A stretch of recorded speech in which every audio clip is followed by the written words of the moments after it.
Hi everyone, myself Piali. Today's our topic is on environment from class 7 geography. Before we start this chapter, at first we have to know the literal meaning of it and from where it is derived. So, environment is our basic life support system. It provides the air we breathe, the water we drink, the food we eat, and the land we live. Okay, it is derived from French word environnement, which means the surrounding or conditions within which any living organism exists. It means that it is the conditions within which any living organism exists. So that environment means that the surrounding things that where that living organism can survive. Okay. Now we discuss that classifications of environment. So obviously our environment is made up of different components. Based on these things, that environment is classified into two broad groups. One is that natural and second is that human. So what the meaning of that natural environment? Natural environment means that which is related with that nature, that is known as that natural environment. Includes that physical and biological elements of earth. Physical environment comprises of non-living or abiotic components like land, water and air. It is also known as the habitat of an organism. Okay.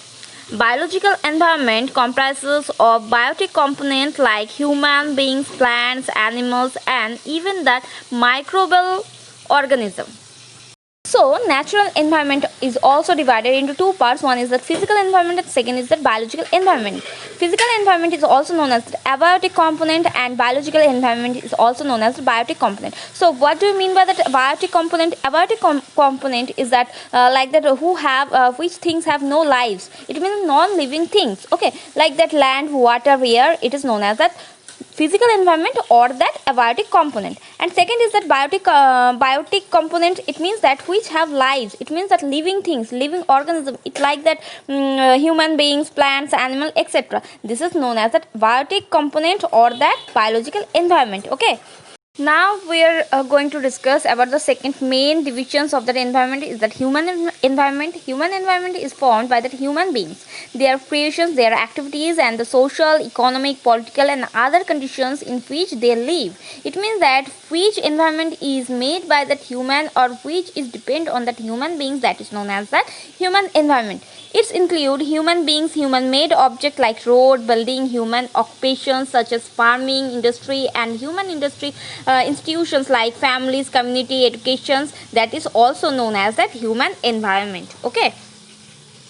So that again I repeat that human environment is formed by human beings, their creations, their activities and the social, economic, political and other conditions in which they live. It means that it's include human beings, that human made object like road, building, human, that is known as that human environment, which is surrounded with that human, which is created by that human beings, that is known as that human made or that human environment. Okay.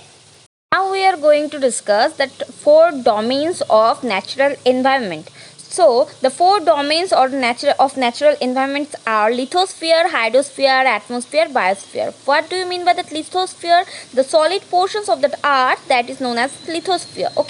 That hydrosphere is all water bodies on earth. It is known as the hydrosphere, and atmosphere, the air around us, that is known as the atmosphere. And biosphere, the living world. It means that the narrow zone which land, water and air come into contact with each other, it is called biosphere. Okay. Now we elaborately discuss about the lithosphere. Lithosphere is the outermost solid layer of the earth. It is also known as the crust of the earth. Okay. It includes that continent as well as that ocean basins. About 71% of the total area of the lithosphere is covered by that water and 29% is occupied by the land. Okay. Now that importance of that lithosphere. So lithosphere provide us with the land surface which can be put to a variety of use. The soils that is used for agriculture is a part of the lithosphere. The variety of rocks and minerals that make up the lithosphere are also useful to us. Okay. And also that lithosphere help to make that settlement. Okay. So today's discussion is over. Next we will discuss about that atmosphere, hydrosphere, biosphere. Okay.